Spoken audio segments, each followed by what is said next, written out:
बड़ा दुर्भाग्य का विषय है। इस झारखंड राज्य में लूटो खाओ और राजनीति करो का सरकार चल रहा है और यहाँ के जल जंगल जमीन, यहाँ के आत्मा को, जो जमीन यहाँ की आत्मा है, उसको लगातार छीनने का काम ये सरकार के द्वारा, सरकार के गुंडों के द्वारा किया जा रहा है।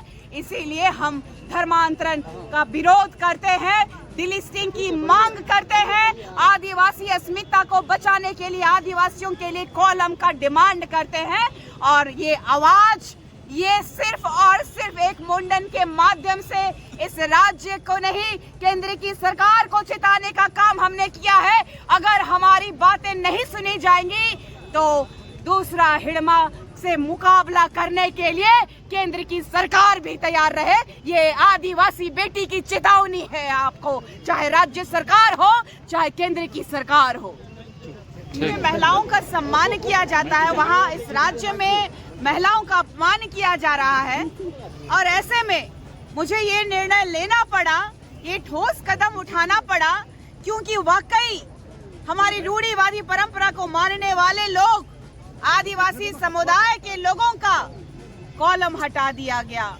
हमारी अस्मिता पे लगातार प्रहार किया जा रहा है अंग्रेजों के द्वारा, जो भारत देश में ईसाई धर्म का प्रचार प्रसार जोर शोर से हुआ, लेकिन हमारे झारखंड राज्य में मिशनरियों का मिशन लगातार, आप देखिएगा कि चंगाई के माध्यम से कभी किसी का पैर टूट जाता है तो वो चलने लगता है, कान में अगर सुनाई नहीं देता है तो वो सुनने लगता है, आंखें नहीं दिखती तो देखने लगता है। ऐसे अंधविश्वास के माध्यम से मिशनरियों के मिशन को यहाँ के चर्च के दलालों के माध्यम से हमारे समाज को लगातार हानि पहुंचाई जा रही है और लगातार हमारे आरक्षणों का दुरुपयोग इन धर्मांतरित ईसाइयों के द्वारा किया जा रहा है। इस भारत देश में सभी धर्मों को मानने की आजादी है,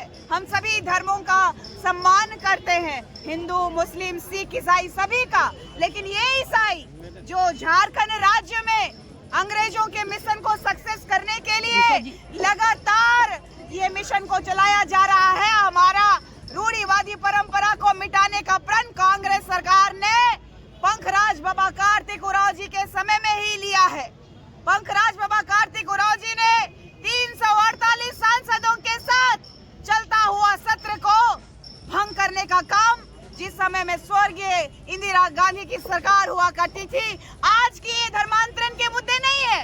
लगातार हमारे पुरखों ने इस झारखंड राज्य में हो रहे धर्मांतरण के खिलाफ आवाज उठाई, लेकिन सत्ता में बैठे आदिवासियों के दलाल प्रवृत्ति के लोग, जिन पे विश्वास किया हमारी जनता ने, जनता के लिए जनता के द्वारा चुनी गई सरकार ने हमेशा हमें ठगने का काम किया है।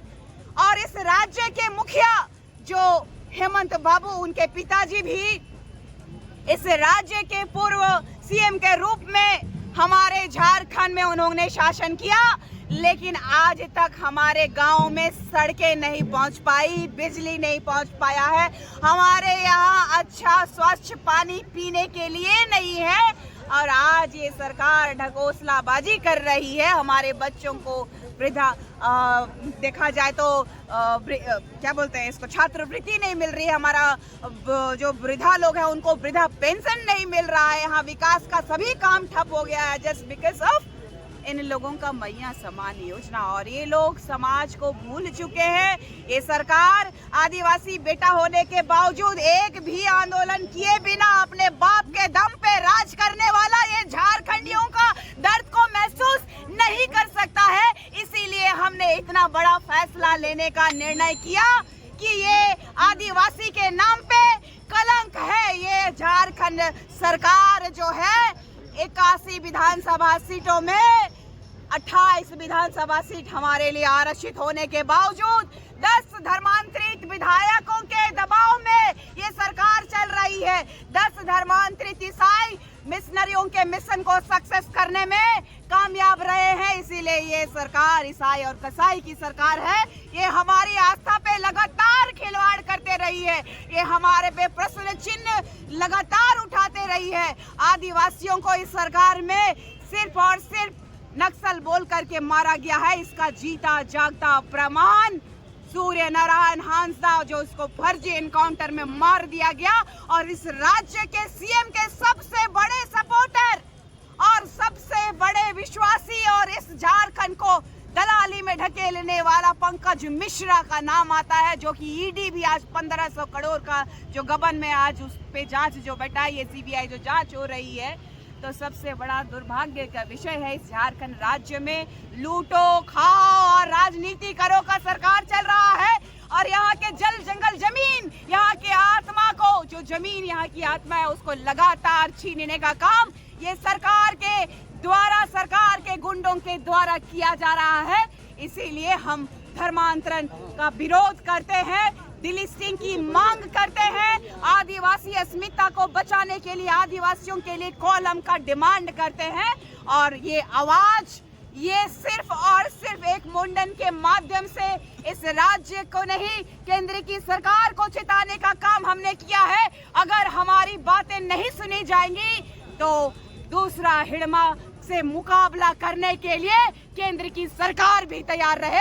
ये आदिवासी बेटी की चेतावनी है आपको, चाहे राज्य सरकार हो चाहे केंद्र की सरकार हो।